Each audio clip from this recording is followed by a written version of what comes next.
Man. This situation with Todd Gurley and the Rams just makes absolutely no sense to me, man. When you look at Todd Gurley, this guy's been hopping, going in and out the last month or two. It goes back for the last 3 or 4 games at the end of the season, where the Rams just weren't playing this guy. And I think, to be honest, it goes back to what the Falcons were doing with Devonta Freeman, and I don't know why coaches seem to do things like this with running backs, and it's become a wide issue with running backs. Why do offensive coordinators, why do coaches, why do these teams do this to running backs? It's always the running backs. They're always careful with the receivers. They're always careful with the offensive line. But when it comes down to running backs, they have the need to lie to the entire world. All right, we saw that Todd Gurley, for at least the last month or two, he has not been healthy. All right, he's not been healthy whatsoever. And what I'm seeing from the Rams and what I'm seeing from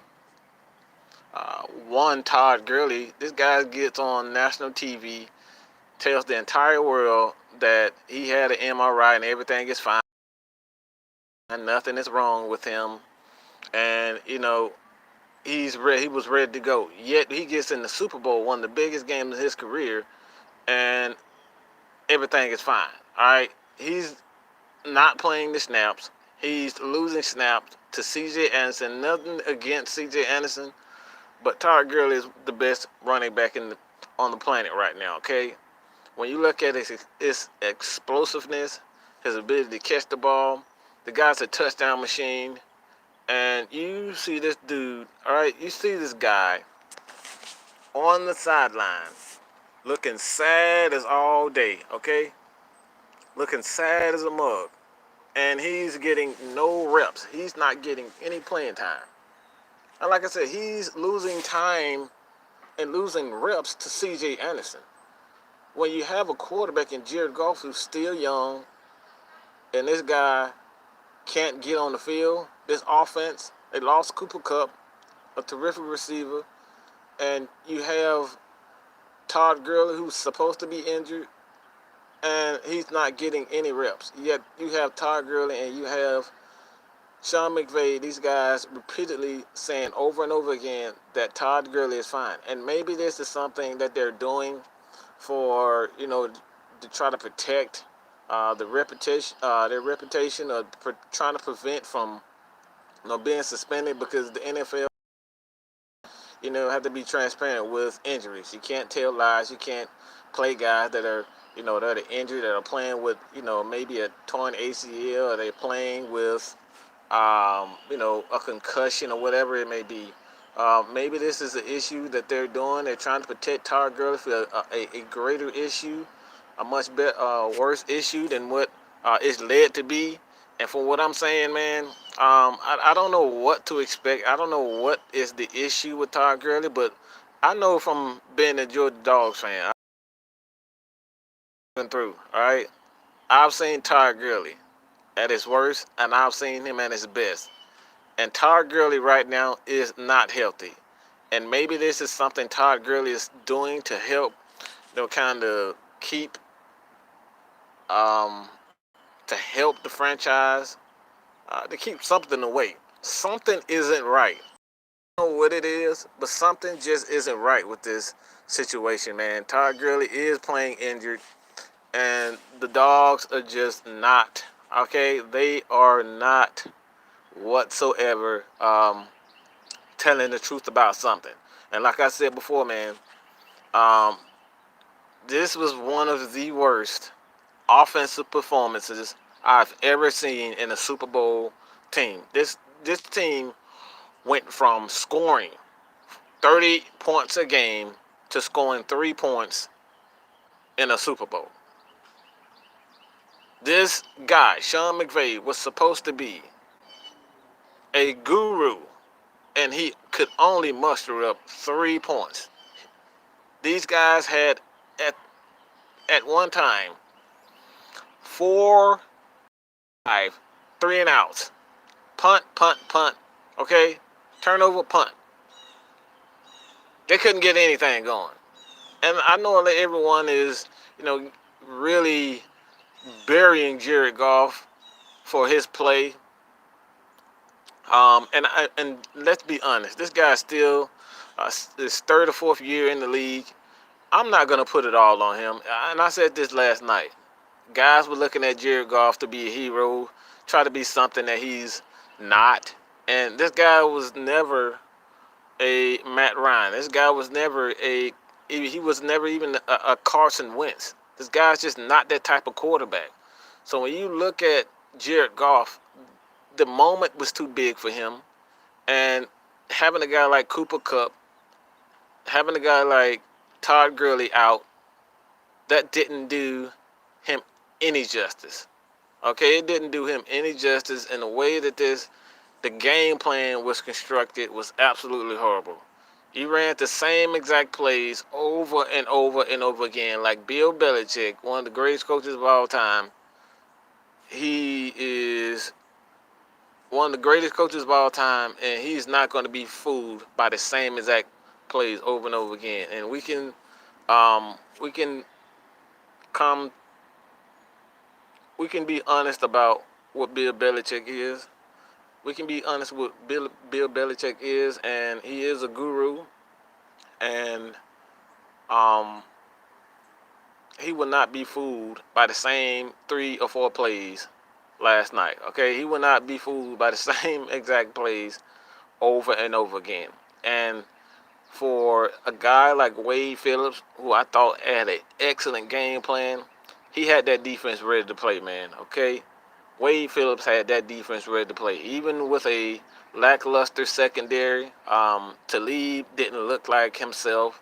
Marcus Peters, I don't know what the hell he was doing. He was getting destroyed by Julian Edelman.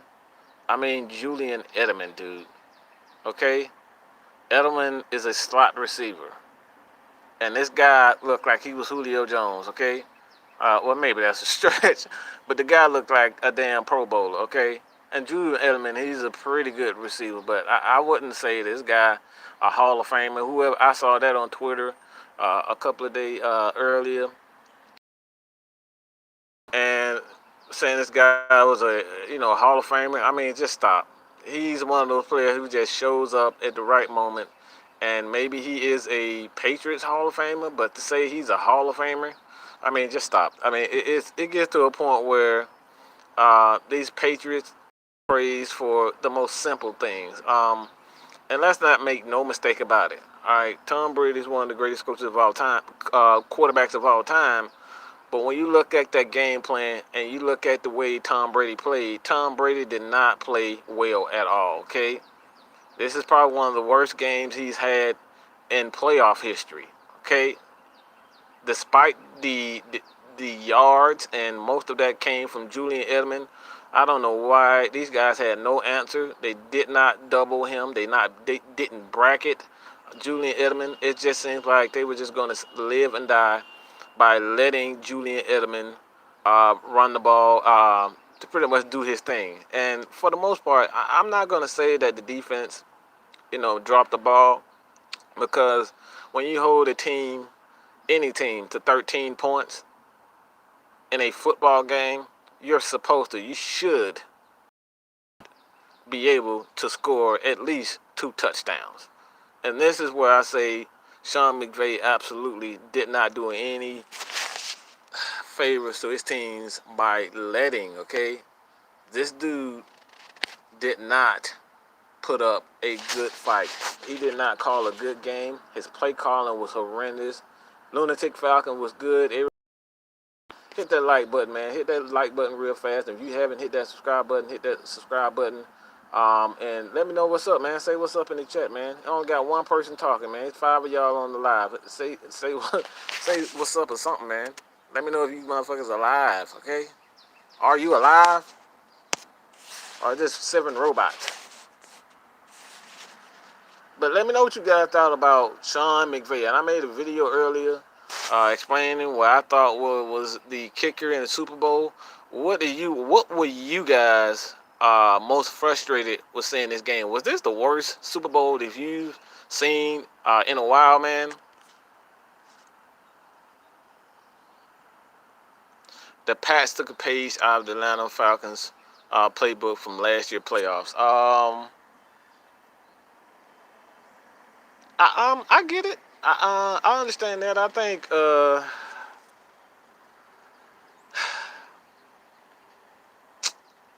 think they did an excellent job of pressuring. I think they did an excellent job of pressuring Jared Goff. Jared Goff is not good under pressure whatsoever, man. 808 Border, man, you right on with that. He did not do a good job of pressuring. He did not do a good job of calling plays that would get Jared Goff in a rhythm. I thought it was a huge mistake to defer the ball when you won the coin toss, and you handed Tom Brady the ball, man. What's good, Don? That's another two. If you guys haven't seen Don on Twitter, please hit that man up on Twitter, man. Atlanta Falcons fans, man. But like I said before, man, he did a horrible job of getting this guy in a rhythm. Quarterbacks are really, really fragile. That goes for any quarterback. That goes for Matt Ryan, Aaron Rodgers, Tom Brady, Drew Brees. It doesn't matter. If these guys don't get them in a rhythm, you have to call plays. In this thing with football, they have this thing where you have 15. The first 15 plays are pretty much scripted. And out of those 15 plays, they kind of pull out the plays that are. So from that point on, you kind of go with those plays that are working best. And I think from the very beginning, man, it was just a poor way of doing things. You have a young quarterback. This is not like Matt Ryan. All right, Matt Ryan can handle the pressure. He can handle Super Bowl. He's been there before. He's been in playoff battles with teams, one of the greatest defenses of all time. Even when the Baltimore Ravens went into the Super Bowl, I think it was 2004, I believe.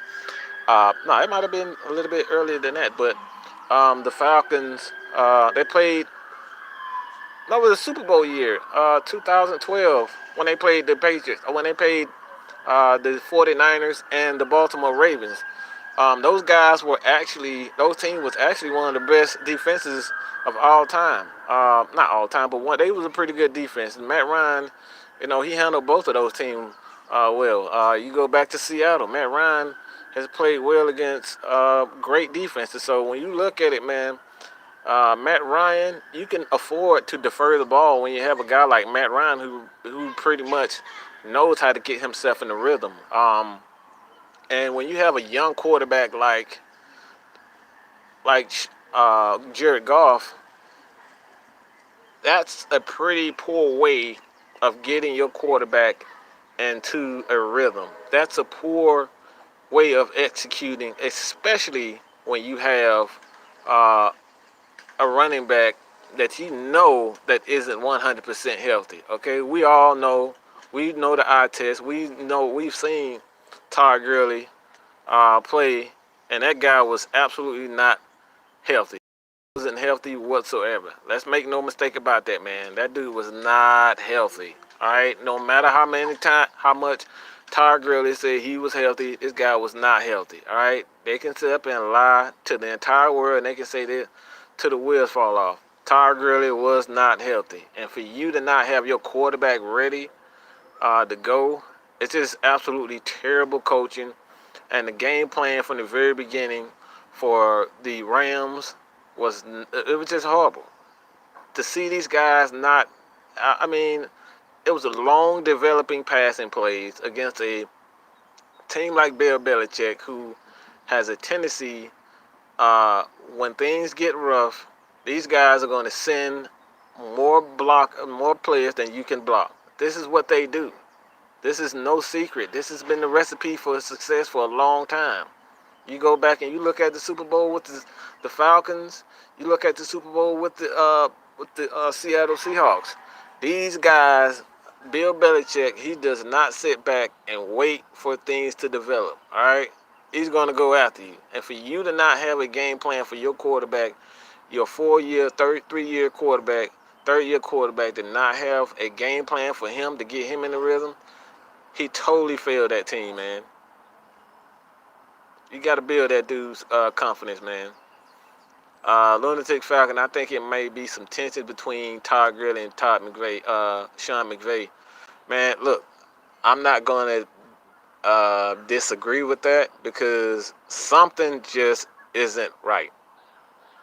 They are saying that Todd Gurley was healthy and he was just not getting the reps. They say he was healthy, but he wasn't getting the playing time. They say he's healthy, but he's not playing. I don't get that. So you might be on this to something, man. I know one thing about the NFL right now that is changing is that one thing, and this is my boy Dominique Patterson, man. I check him out on Twitter, the real Patman. We talked about this last night. When you have the NFL is no longer a one back. You have to have multiple running backs. You have to have at least two running backs that are capable of picking up the slack from the starter. He may not be as good as the starter, but you have to have that third. You have to have that second running back who can do multiple things. He can run the ball and he can receive, catch the ball, and that's what the Rams did not have. I think they did their team a disservice by not being honest with themselves and bringing in a running back who can do multiple things. I mean, it was week 17. They knew all along that Todd Gurley was injured, and you didn't bring in a serviceable running back. And the C.J. Anderson, yes, he's a terrific runner, but the guy is not really a receiving threat. So, man, when you look at it, man, I really don't think that, and he's going to learn from this. But when you look at but Sean McVay, this guy has to do better than what he's doing, man. He totally screwed that team with his horrendous offensive game plan, and it has to get better from that point, man. The Patriots played man all playoff series and switched to more zone 4-man rush against. They played a lot. I mean, when you look at the Patriots, they're one of those teams that learn to adapt to whatever that team is doing. And see, this is why I said when the Falcons hired Dirk Cutter, I really wasn't a fan of it. But now, the way the NFL is going, man, it looks like you have to have the ability to play both man and zone, and this is what Bill Belichick does so well. He will completely change his game plan just so you won't have the heads up on what they're doing. All right, he will come out and he will spread the field out. If you think if the Patriots have been known for most of the season to be a running team, Bill Belichick will completely abandon the running game and continue and use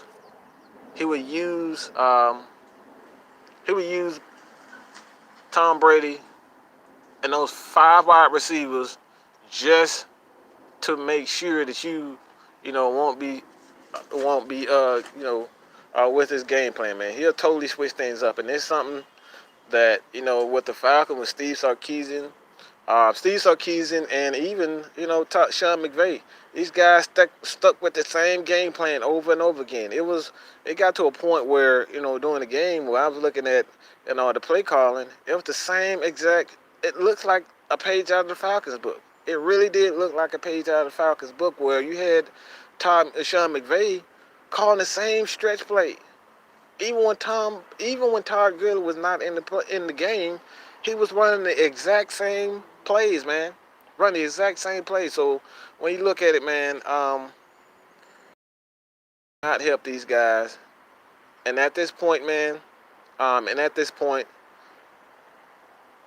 to say this, man. With the free agents that they have left, um, they have guys that they have to sign. And Ndamukong Suh, you don't know what Ndamukong Suh. You have Dante Fowler Jr. These guys, Cooper Kupp coming back from ACL surgery. Man, you don't know what's really wrong with Todd Gurley.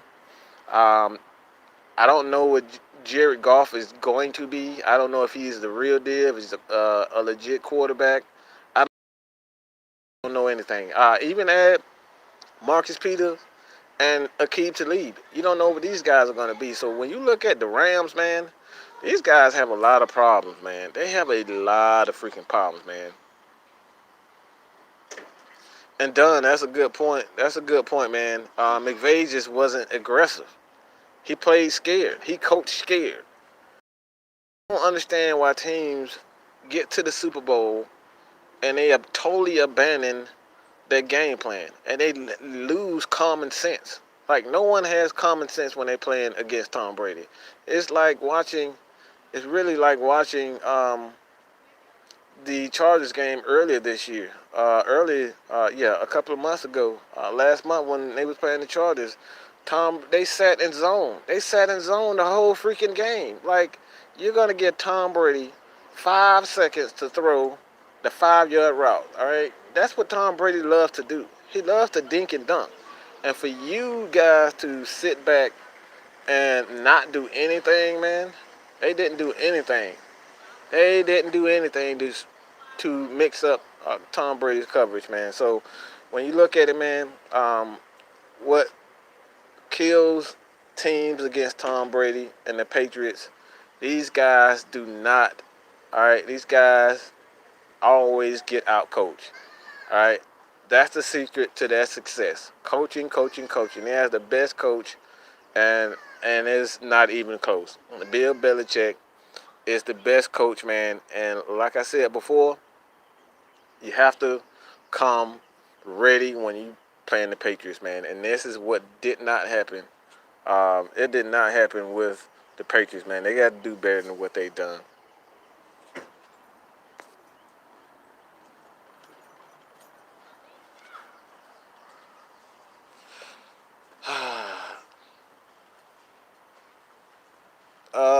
Do I think the Saints and Rams can rebound? I see two broken teams. Atlanta lost.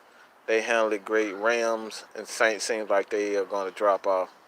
The Rams and Saints just have they went all in, just like the Eagles. They went all in to win Super Bowls. And anytime you go all in to win Super Bowls for 1 year, 9 times out of 10, you're either going to give away a lot of draft picks. You're going to sign a lot of free agents to 1-year deals, 2-year deals, and these guys it's just not worth it. It's just not worth it. The Rams, the Saints, and the Eagles are in major problems. So we might, and this is another subject that Dunn and I talked about. Dunn, myself, and the real Patman, we talked about this. Anytime you go all out and you spend, you give away a lot of your turnovers and not turnovers, but draft picks, and you sign a bunch of free agents. 9 times out of 10, man, that shit doesn't work. It doesn't work. That shit doesn't work. Anytime you go all out for 1 season, it does not work. So fans, when you look at the Atlanta Falcons, man, and how Dan Quinn and Thomas Dimitroff are building this team, they're doing it the right way. They're doing everything the right way. You have to build through the draft. You're not going to win championships by spending money in free agency. Okay? You're not going to win championships by spending money in free agency. Bill Belichick, he drafts these guys. Look, The Patriots have 12 fucking picks this year. So these guys are going to get even better. They have 12 picks this year. So they're going to retool, and they're going to go right back at it. This is how you win championships. You don't win championships spending money in free agency. Now the Saints have at least, um, 12, 10 to 12 free agents. That's ridiculous, man. That's absolutely insane. And they traded everything. They traded 2 picks away to get Marcus Davenport, who had 4 or 5 sacks. That's insane. You go all in for 1 year that you lost, and then you get on social media and act like everyone else was at fault except for you. You went all in, you failed, you lost, everyone else is at fault. Oh gosh, my niece is just, alright. Yeah, excuse her. You know how 4 years are, man. They just love to sit and run and talk to themselves like they're the only person on the earth. But yeah, man. Yeah, man. I don't think the Saints and Rams. I think the Saints and the Rams are in big time trouble. They definitely miss Cooper Kupp. They miss Cooper Kupp. Jared Goff. Jared Goff reminds me of Alex Smith. I don't know, man. Alex Smith a little bit better than that. At least he can handle some pressure. Jared Goff can't handle any freaking pressure. He looked like a damn. He really looked lost and out. And I'm not gonna put it on him. Like I said, I'm not gonna put him on a. I'm not gonna put it all on him as a young quarterback. This guy's like his third or fourth year. All right, even Matt Ryan struggled in his first couple of games, playoff games against. I mean, the Falcons scored 2 points. Hey, shut up. The Falcons scored 2 points. The Falcons scored 2 freaking points in the playoff game against the Giants. All right, 2 points. They scored 2 points against the Giants. So Matt Ryan, he struggled himself. This is what happens with young quarterbacks. This is what happened with young quarterbacks, man. All right, this happens. So when you look at it, when you have a young quarterback, it all goes back to the coach, man. You have to have a proper game plan. You have to have a pretty flawless game plan. And I can't even think, man. This little girl done came out and deboed the entire show, talking to herself. Oh my God. But yeah, man, they miss Cooper Kupp. Jared Goff is definitely, man. Look, he is definitely. I don't know, man. The verdict is still out for me with Jared Goff. I just don't think he is. I don't think he is a big time quarterback. Maybe that can change. You look at Carson Wentz, he took a major step back. The offense was just not the same with him. And like I said before, man, sometimes coaching makes the difference. All right, coaching makes a difference, and we all know that. The Falcons had pretty horrible coaching from our coordinators this past season. All right, and this is why they got fired. That's why both guys got fired, because they can't handle the stress. They can't handle the moment. All right, and you got to have coaches that can handle the moment, man. What do you think about the offensive guard Cody Ford for the Falcons draft this year? Look, let me tell you something, guys, about the draft. And I'm going to have my big board. I have a list of about 30 to 40 guys that I think that will be with the Atlanta Falcons. Hey, I will have about 30 to 40 guys that I feel that the Falcons will look at, and I feel they will be, be drafted, because it took me about 3 freaking months to get the last year. Guys, I covered guys that the Falcons were never going to draft, and I'm not making that mistake again. So I'm going to put together a list of 30 players that the Falcons will go after. And Cody Ford, offensive guard, This is the way I feel that the Falcons will go as far as the draft is concerned. When you look at the draft, man, I feel like the Falcons will go, and this may trip a lot of you guys out, and I've kind of given you guys a sneak peek on what my draft may look like. But as far as the draft is concerned, I feel as though that the Falcons are going to do exactly what they've done in the past. When you look at tendencies with the Atlanta Falcons, and maybe this year this is something they might switch it up. But if you look at Dan Quinn's tendencies, he does not take defensive tackles early in the draft. Unless this guy is Warren Sapp reincarnated, I don't see the Falcons drafting defensive tackle early. I feel as though that they will look more so at defensive end, and they will double up as with defensive tackles in the second, in the later rounds, second through fifth rounds with defensive tackles. Okay, so I feel like they will double up as defensive tackles in second to fifth round. So I'm looking at the Falcons as actually drafting a defensive end. Montez Sweat is a guy. Allen is another guy that you have to look at that may be drafted by the Falcons because, like I said, everyone wants Vic Beasley gone. But the Falcons still see value in Vic Beasley. I still see value in Vic Beasley.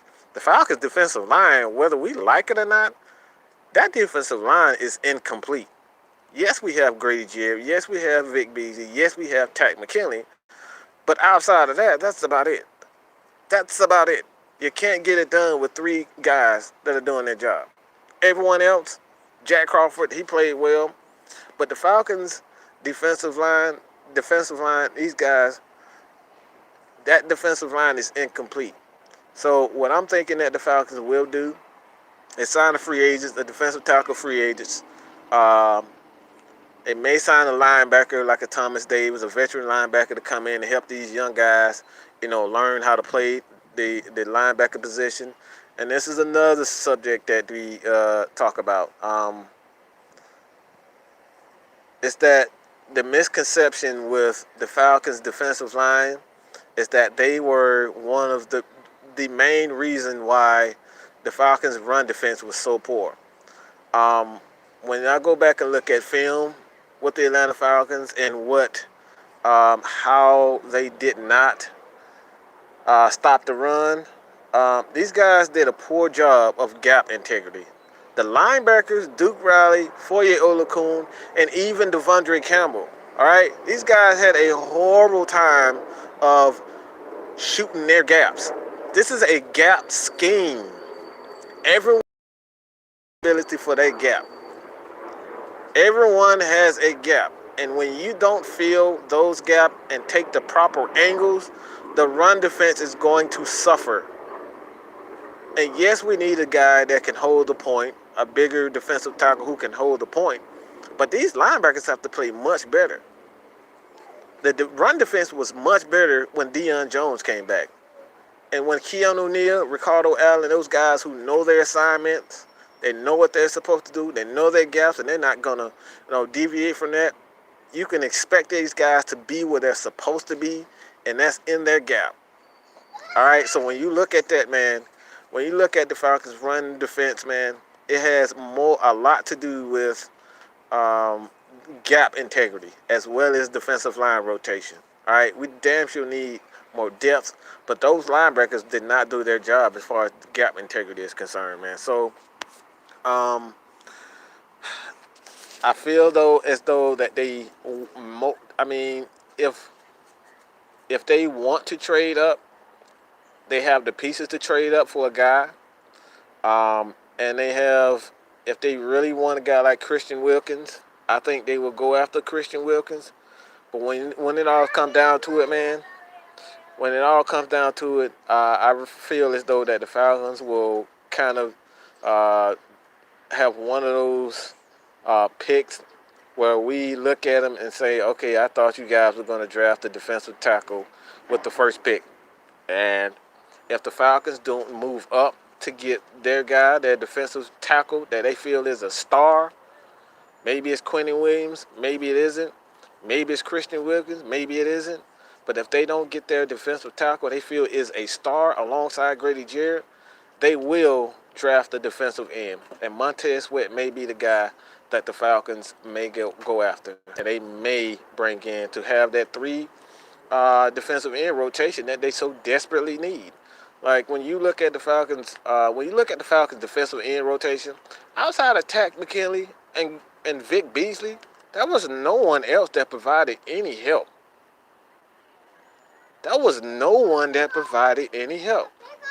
Now Brooks Reed is a pretty good defensive end, but the guy's 32. He's not as athletic. He's not as strong.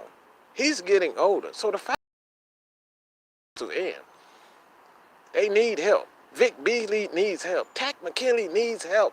These guys are huffing and puffing. These guys are pass rushers. Let them do what they do best. They need rest. So the Falcons, it's so much more to this team than meets the eye. And I'm not going to sit here and pretend like the Falcons just like the worst defense of all time, man. We miss three big guys. They mean the world to this defense. Ricardo Allen is the guy that puts everyone in the right position and their right spot. And he knows everyone's assignment. He knows the defensive lineman, the linebacker, the secondary. He knows everyone's assignment. And when you don't have that on your defense, guys are going to shoot the wrong gaps. They're not going to be prepared. And this is what we saw this year. All right? Keanu Neal is another part of this defense that is amazing. All right? He's huge. Okay? To this run defense. He is the run defense. Okay? Keanu Neal. Okay? This guy averages about 120 tackles a year. He averages about 120 tackles a year. Forced fumbles. Okay? He leads the team in forced fumbles every single year. That is a huge. We talk about interceptions. We talk about sacks. But forced fumbles is something that the Falcons did not do a lot of this year. And Keanu Neal is a huge part of what Turner. Keanu Neal is a huge part of what the Falcons do as far as run defense and forcing fumbles. He is a huge part of what he does, man. He's a huge part of what the Falcons do on defense as far as run stuffing. And it goes back to what I was saying about gap integrity. If the Falcons don't have gap integrity, if you have guys in the right position to make tackles, guess what? They're going to struggle. Keanu Neal is huge. Deion Jones is the playmaker. He's the best cover linebacker in the league, bar none. Everyone to say Luke Kuechly, but no. Deion Jones is far better. He's far better and far more athletic than Luke Kuechly is. The best. He ranks up there in the neighborhood with safeties and corners. This is how good Deion Jones is. That's a huge part of the defense that was missing out for most of the season. So the Falcons, they have pieces, but they have to get guys up front who are technically sound. All right, technically sound, and they're going to be in the right position. They're going to be in the right gaps, and they're going to do their job. All right, so the Falcons, man, when I tell you guys, man, they are not far off. They're definitely not far off. They just need a couple of pieces here and there to get right back to what they were, and that's a Super Bowl contender. Matt Mike, do you think the Falcons would target Trey Flowers in free agency, and if we don't go after McCoy? I would say McCoy.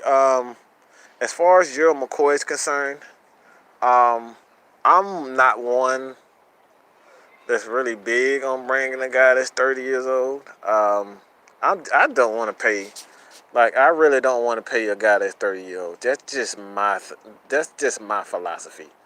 If you're gonna bring Gerald McCoy in for a year, I could see it. But anything other than over a year, we have guys to pay. Okay, we're still trying to play Julio Jones. We're still trying to play Grady Jarrett, Deion Jones, Keanu Neal, Devondre Campbell. Um, we don't know what's going to happen with Tevin Coleman, but I think he's pretty much out of here. Devonta Freeman, we don't know how he's going to back. I feel as though he'll be back next year, but we don't know how that's going to happen, how that's going to affect the cap if Devonta Freeman doesn't, come back to form. You look at Mohamed Sanu, you have to restructure Mohamed Sanu's contract. So when you look at paying a guy like Gerald McCoy, like, why would you spend another $30 million for a 30-year-old defensive tackle who still has something left? He's still no scrub. But at the same time, the Falcons have, this is how you get in cap trouble. This is how you get in cap trouble, man. Signing guys 30 years old, and you paying these guys $30 million for 2-3 years. All right, I wouldn't have any issue if the Falcons signed Gerald McCoy to a 1-year deal. All right, I have no issue with them signing a guy, Gerald McCoy, for a year. Given the Dante Poe contract, given the Ndamukong Suh contract, the Rams paid Ndamukong Suh, 1 year, $15 million. I have no issue with that. I would do that for Gerald McCoy, but I'm not paying him 2-3 years. I'm not paying him for 2 or 3 years when I have to pay other guys. No, I'm not doing this. We don't need that. Lunatic Falcon 808, David Wright, what's good, man? Man, um, you know, um, David, what is? I think you wanted. Uh, your draft board was your number one pick was Christian Wilkins. Let me know what you think about the Falcons going defensive end um, in the first round instead of defensive tackle. That's what I want to know, man. Yeah, Sheldon Richardson would be a guy, a bargain price. I wouldn't mind that. Sheldon Richardson coming in for a decent price. Somewhere in the neighborhood of 18, but $8 million to $10 million. But I can't. Although I like Gerald McCoy, I'm not going to pay this guy $12 million, man. I would much rather, draft a younger guy and go through the draft. Maybe pay him 1 year. Maybe give Gerald McCoy, but I'm not putting all my fatness and my resources in a guy that's 30 years old. All right, and like I said before, Gerald McCoy does have something left, but we have guys to pay, both on offense and defense. We need guard help. We have an aging center and Alex Mack. We don't know how Ron Schrader's going to come back. Ron Schrader is another guy. Okay, he may be cut. We may need another right tackle. We need a left guard. We need a right guard. We need a backup center. Because like I said before, we don't know how long Alex Mack has left. So when you look at all the issues that the Falcons have, they don't have a lot of like glaring weaknesses on this team besides depth. I'm not paying Gerald McCoy $12 million for 2 or 3 years. I'm not doing that. I'm just not doing it. I don't care how good McCoy is. We need depth.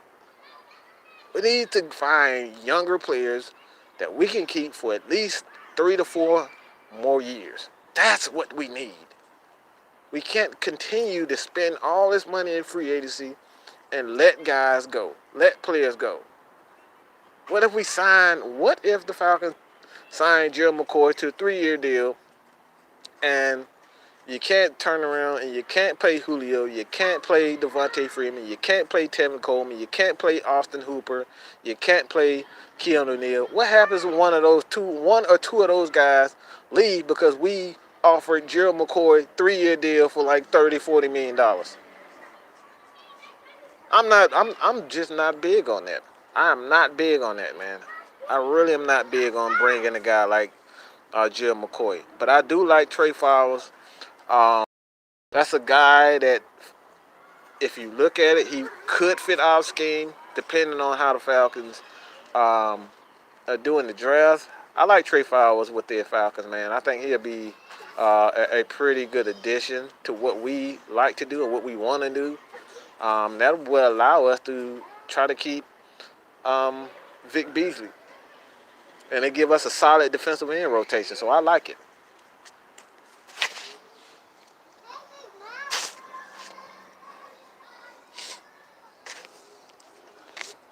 But man, I haven't had one like on this video. Come on, man, y'all tripping, bro. Come on, man, give me a like on this video, at least one, man. Come on, man. One like, I can't get one like. One like on the video. That's all I'm asking for. Just one like, man. But man, yeah, this is pretty much it, man. I appreciate everybody for the support. Continue to support everyone on. I appreciate, and I'm trying to talk. This little girl just talking to me while I'm trying to close the show. What? No, you don't. You don't know who that is. No, it ain't no him said. It's he said. No, it's he said, not him said. No, he. No, say he said it. Yes. All right, now you just being goofy, okay?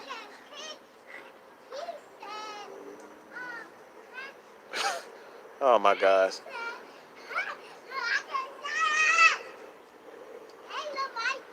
Whatever. Hush, woman. No, you're not gonna hug me. Get away from me. No, move. I don't want you touching me. Move. Move. Get out of my face, please. No. Oh my God. You're making my shoes dirty. It's too late. Hey, look. If the Falcons were to get a defensive end, Colin Farrell, would you be? Move, woman.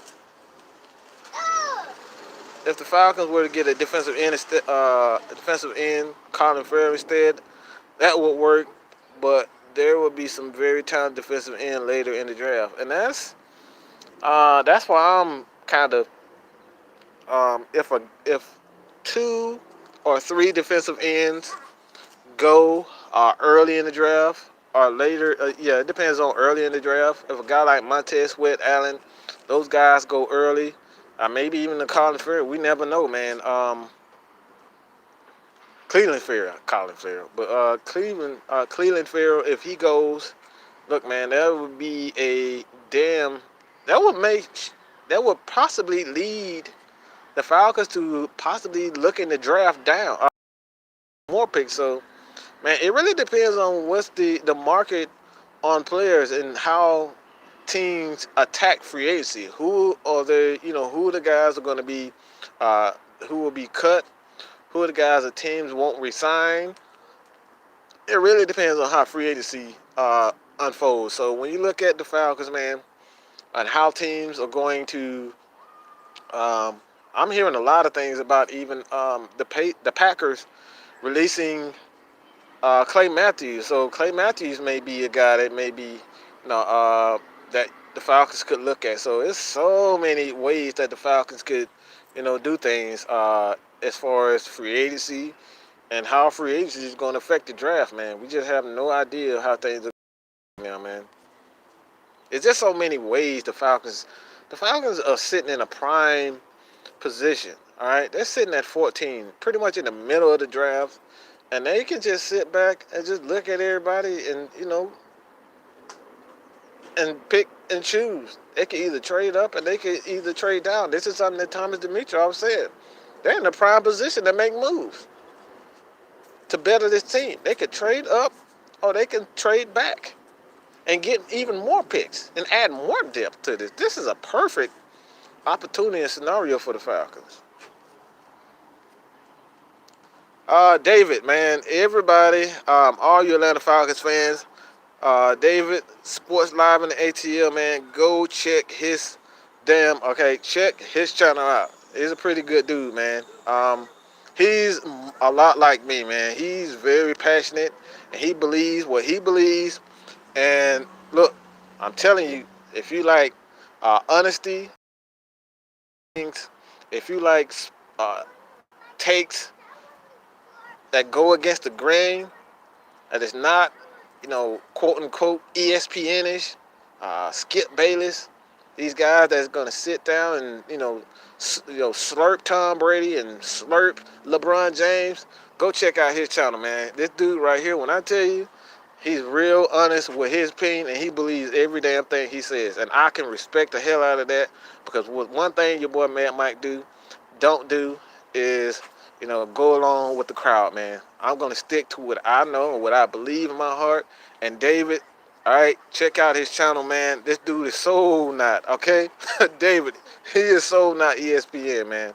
All right, and like I said, we go at it a lot because we are passionate in what we believe, man. And this dude, he is one of my favorite YouTubers, man.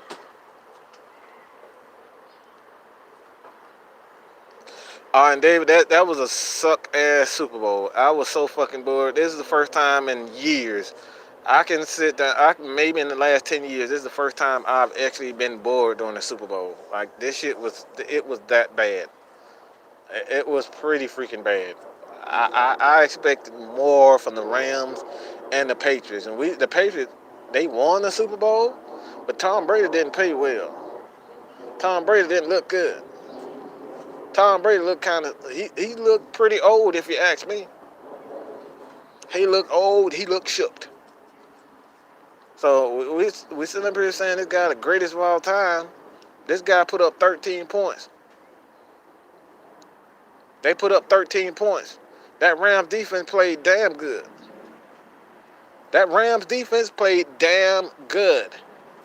So all this, slurping off Tom Brady like he's the greatest of all time. And I see ESPN today, these guys arguing about, Tom Brady being Michael Jordan of NFL. Like, get the fuck out of here. Tom Brady didn't win that Super Bowl on his own. These guys had 154 yards rushing. Sony Michel was a fucking machine. And we're going to sit up here and slurp Tom Brady like he did everything? That defense, look, Gilmore, the cornerback for the Patriots, that guy should have been MVP also. And we sitting up here, teams, this is what pisses me off with quarterbacks. Like, we're sitting up here, we're looking at Tom Brady like he's the greatest of all time.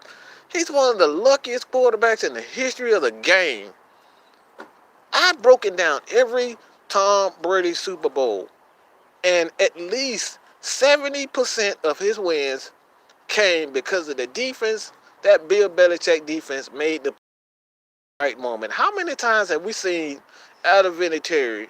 How many times have we seen them make a tackle, a sack, a fumble at the right moment? And we praising Tom Brady like he's the greatest of all time because he had Super Bowls. No, this is what football is all about. It's about team.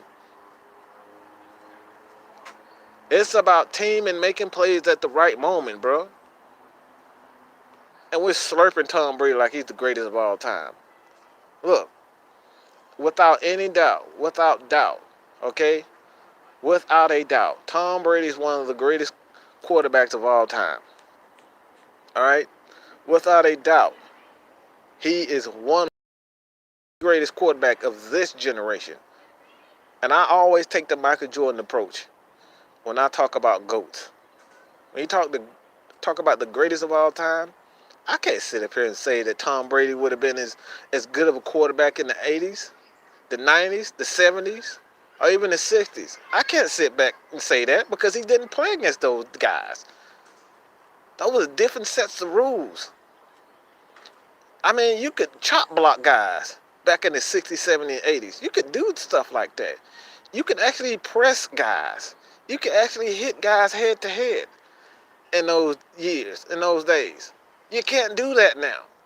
So I'm not going to sit here and say Tom Brady is the greatest of all time. You guys can do that, but I always take the Michael Jordan approach. We have no idea what Michael Jordan. We will have no idea what Tom Brady would have done against those teams back in the day. And without a doubt, like I said before, Tom Brady is without a doubt the greatest quarterback in this generation, man. And I'm sick, all right? David, I'm right there with you, bro. I'm so sick and tired of watching Tom Brady and the Patriots every freaking year. I am sick and tired of it. I don't want to talk about it. I don't want to see it on TV. I'm sick of seeing his little smug ass smirk. All right, these cheating bastards every freaking year. We see it every damn year. All right, we're gonna pretend like Edelman wasn't suspended for PEDs, and that's just gonna go away like everything else went away. Look, y'all can see up and say that I'm a hater, and I'll probably embrace that shit. Just like I probably embrace me being a Ryanite, I probably embrace that shit. All right, I'm a Tom Brady and the Patriots hater. I don't give a fuck. Okay, I am that. But when I look at a team, I can give Bill Belichick, even though he cheated. Let's make it clear. These guys had surveillance. They know things, and they still know things. All right, we know what Kyle Shanahan did. He screwed the Falcons, and he admittedly said he screwed and he blew it. Look, I'm not going to go too far in debt with the conspiracy theories, but this is the God honest truth. You can't tell me that Kyle Shanahan didn't screw the Falcons. You can't tell me that he did not give Bill Belichick the play. You can't tell me he didn't. Why do I say that? Right after the Super Bowl. This guy met right after the Super Bowl now. He met with Bill Belichick at the scouting combine. Okay? They had a long talk at the scouting combine. And he sat down with Kyle Shanahan and told this guy what he did wrong. And not even, a couple of months later, this guy he gets a trade to get Jimmy Garoppolo. But he didn't screw the Falcons over? Come on, bro. You can't tell me that. You can't tell me that, man. You can't tell me this guy they didn't screw this over. This is what the Patriots been doing for years and years, and the NFL does not do anything about it because they want to push this narrative just like the NBA of trying to make LeBron James the greatest basketball player of all time. They're pushing that narrative of making Tom Brady the greatest football player of all time. And this has been the thing. This has been the narrative for years. They have been trying their best to make Tom Brady the greatest of all time. All right? To the best of my knowledge, you're supposed to make it more difficult for Super Bowl champions each year. But every single year, the Patriots have one of the easiest schedules in the league. All right? But you won't get this from Patriots fans. You won't get this from a lot of these analysts from ESPN and all the other guys. They're just going to slurp them out. They're going to slurp them. That's what they're going to do. You're not going to get this from ESPN. You're not going to get the truth. When was the last time the Patriots had a real threat in their own division? When was the last time the Patriots had a real threat in their own division? Everyone in football has had a true threat in their division except for the Patriots. When was the last time Miami was a contender? No one knows. You have to literally go Google the shit to see when the last time the Miami Dolphins were a legit threat. When was the last time the Buffalo Bills were a legit threat? And by God, when was the last time the New York Jets was a legit threat? Nobody knows. But year after year, we sit here and pretend like Tom Brady and the New England Patriots are just so fucking dominant. They're so fucking dominant. Well, if the Falcons played in that shitty division too, the Falcons would be in the playoffs every year. We play in one of the most competitive divisions in football, if not the best division in football. From year to year, each year, the Falcons, the Saints, even the Bucks, Carolina Panthers, these guys can win the division at any given year. We have one of the most competitive divisions in football. And yet, guess what? Guess what? Tom Brady still plays in it. Nobody wants to talk about that. Nobody wants to talk about that. Shit, if I played the Cleveland Browns each year, shit, I'd be 10-6 too. If I played the Miami Dolphins 2 times a year, I would be 10-6, 13-3 every year. If I played those sorry ass teams every year, those 6 easy wins. 6 easy wins for the Patriots each year.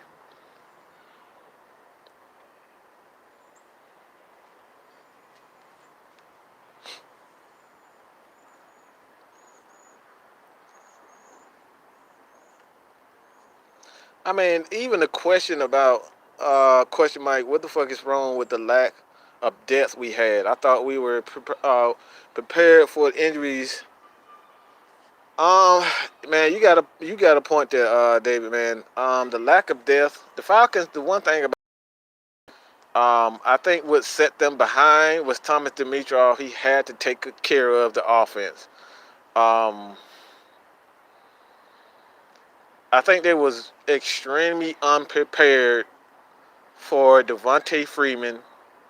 I don't think anyone could have been prepared for all the injuries that we had on defense. On the defense, I think guys, Keanu Neal, Ricardo Allen, Deion Jones, all those guys going down, it pretty much exposed the Falcons' depth on the front line, because those guys covered up a lot just on their sheer talent. They covered up a lot of Falcons' issues, their lack of depth. So when you have those guys, man, the Falcons have always had the issues with depth on the front line, both offensive line and defensive line. But when Keanu Neal, Ricardo Allen, and Deion Jones went out with injuries, it just magnified the issue that was already there on both offensive line and defensive line, man. So the Falcons this year, they have no time to play. They have to fortify their front line. They have to, draft offensive line, defensive line heavily in free agency in the draft. They have to improve the front lines. If the Falcons want to continue to make Super Bowl or try to get back to the Super Bowl, they have to draft defensive linemen and they have to address the offensive line. They can't ignore it anymore. Falcons have a ton of skill players, but we all know you win games in the trenches, man. Those 4th and 1s, the 3rd and 1s, the second, those short yardage situations have to be able to, pound that shit. And the Falcons can't pound it. A lot of times the Falcons spread formation because they can't pound the ball. A lot of times, we saw this year, teams, instead of, spreading the Falcons out and playing a lot of nickel, the Falcons had no way to stop. They had nothing up front. A lot of teams just, they brought in their big sets and they just pounded the Falcons. The Falcons couldn't do anything. You have to address the trenches, man, and this is what the issues with the Falcons this year, man. That was the main issue, the lack of depth, man, and they have to address that, man. They can no longer ignore it. This is the year that the Falcons have to draft offensive linemen and defensive linemen, man. David Wright, defensive lineman, defensive end. Ben, whatever his damn name is. Banagu or whatever the hell his name. LJ Collier. I think I like LJ Collier. That's a dude that I like. I've seen some tape on him. Um, for whatever reason, I still like. For whatever reason, I still like Montez Sweat. I still think Montez Sweat is one of those freak athletes that you got to pay attention to, man. Um, Allen, Josh Allen. I like Allen, Montez Sweat, and then it's a couple of other guys. Another guy that I can't. I forget his name, but it's a couple. It's about 3 or 4 defensive ends that I like in the draft this year. Um,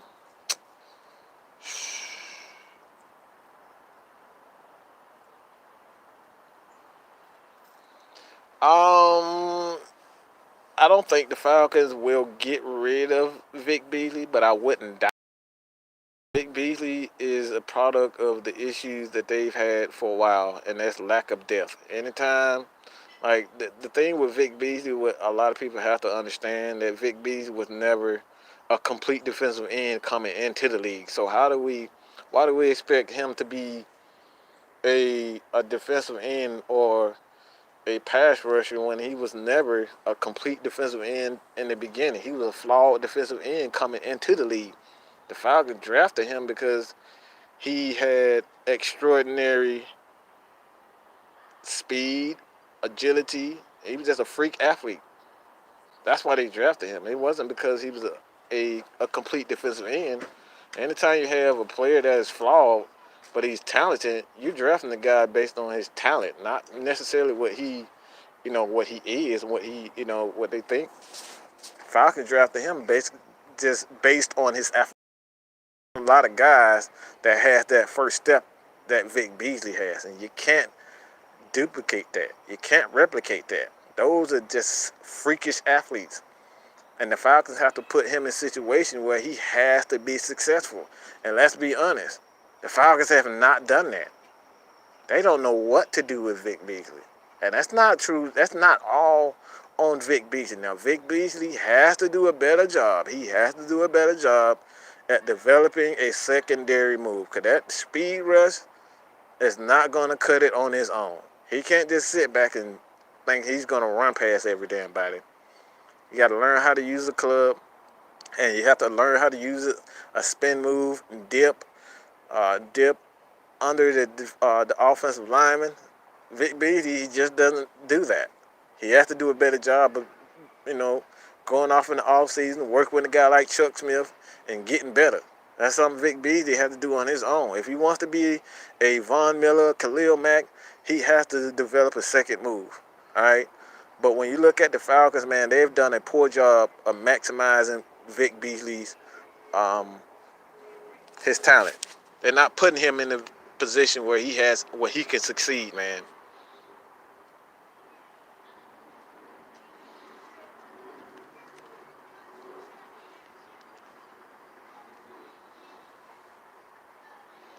Yeah, I like drafting offensive lineman help. I still say I still say the Falcons go defensive end first round. If a guy like Christian Wilkins is not there, go out and get a guy like Montez Sweat. You may want to trade down to get a guy like Montez Sweat and pick up an extra pick. But if Christian Wilkins is not there, you trade down, draft Montez Sweat, Allen, and double dip and defensive tackle in the second and third round. And from that point on, everything else, you go after offensive linemen. You have to build offensive linemen and bring in a guy, a linebacker or two. But for the most part, man, the Falcons look they sitting in good position. They have a ton of picks and they can make a ton of moves, man.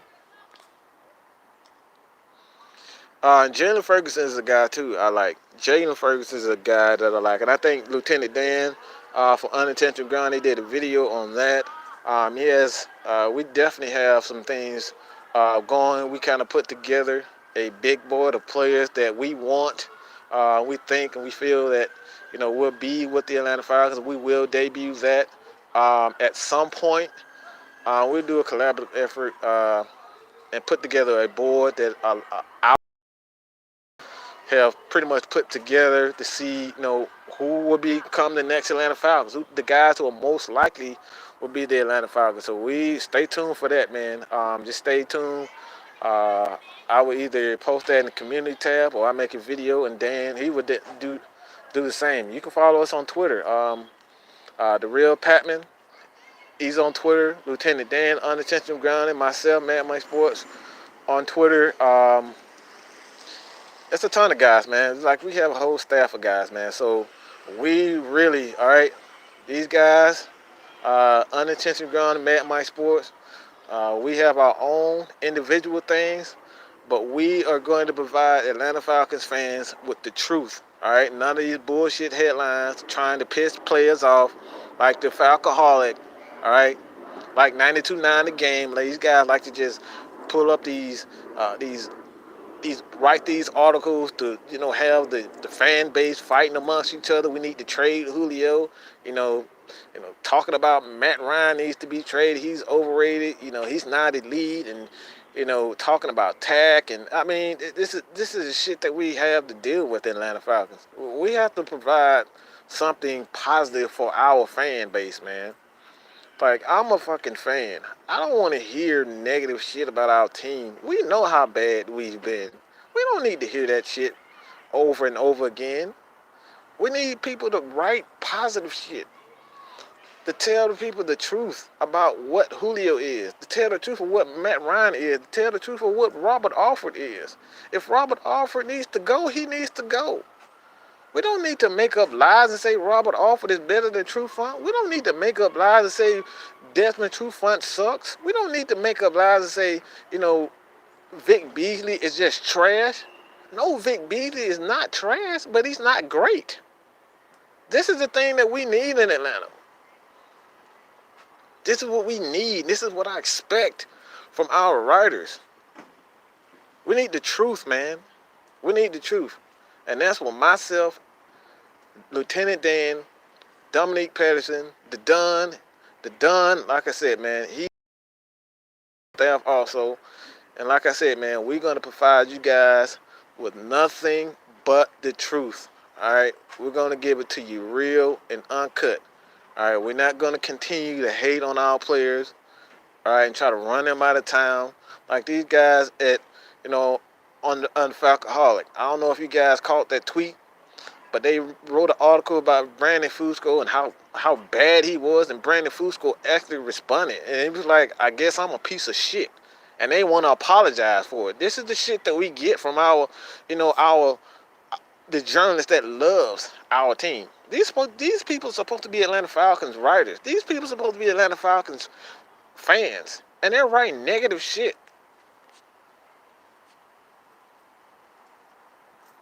It's so much hate, bro. So this is what Mad Mike Sports, and this is what Unintentional Grounding, the Real Deep Patman, the Dunn, a lot of these guys, bro. So negative. So we're gonna provide you guys with the best content we possibly can, man. All right, that's exactly what we're gonna do. All right. So, David Wright. Man, David Wright, man, I gotta get you on. I need to get you in our Discord. All right.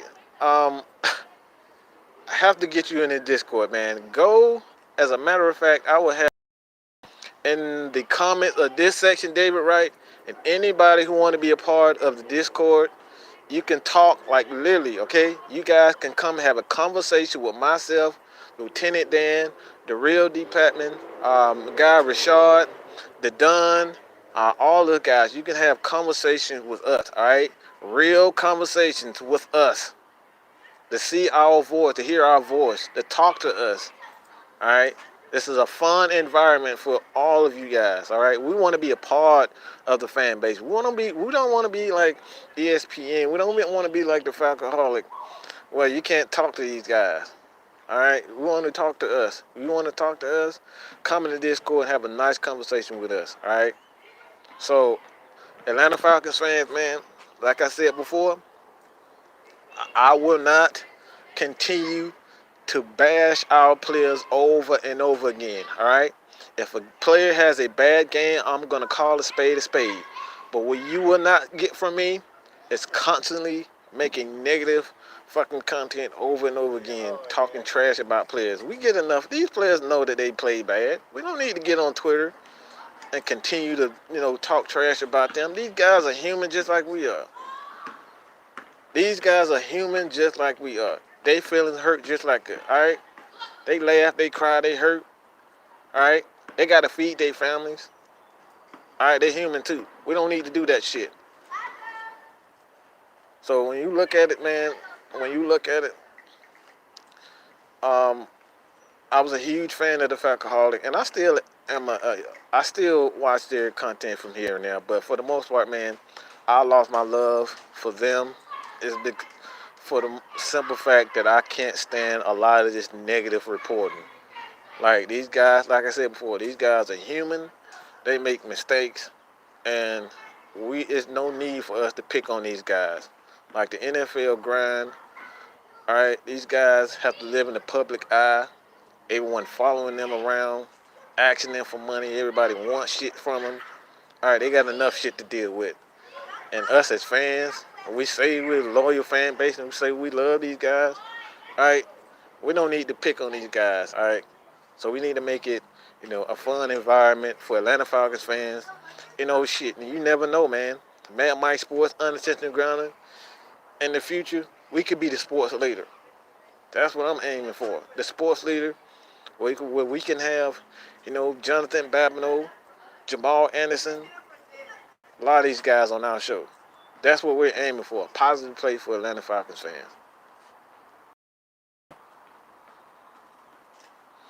C. Glenn, what's good, man?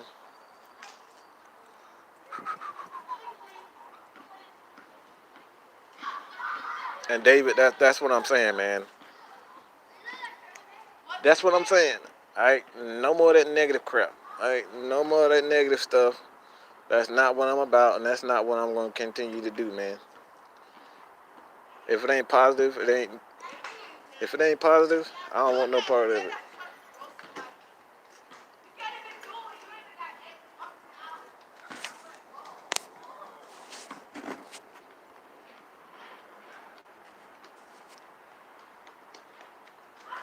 But yes, man, I appreciate everybody for tuning in. Your boy, man, Mike, did another hour when it was supposed to be a 20-minute.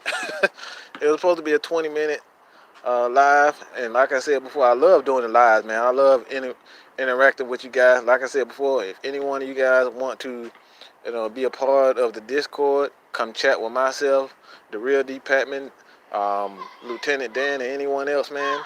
I would love to have you guys in the Discord. So the link like I said before, if you guys are going to be a part of the Discord, we're not going to have the negativity. All right, this is not what we do. We debate and we take turns. We respect each other's opinions. All right, this is a positive place for Atlanta Falcons fans. So I will have the link in the description and the comments for you guys to come check it out. Discord, Unintentional Grounding, Mad Mike Sports, the Real D Patman, the Dunn. All of you guys can come talk to and chat with guys, like-minded, positive Atlanta Falcons fans, okay?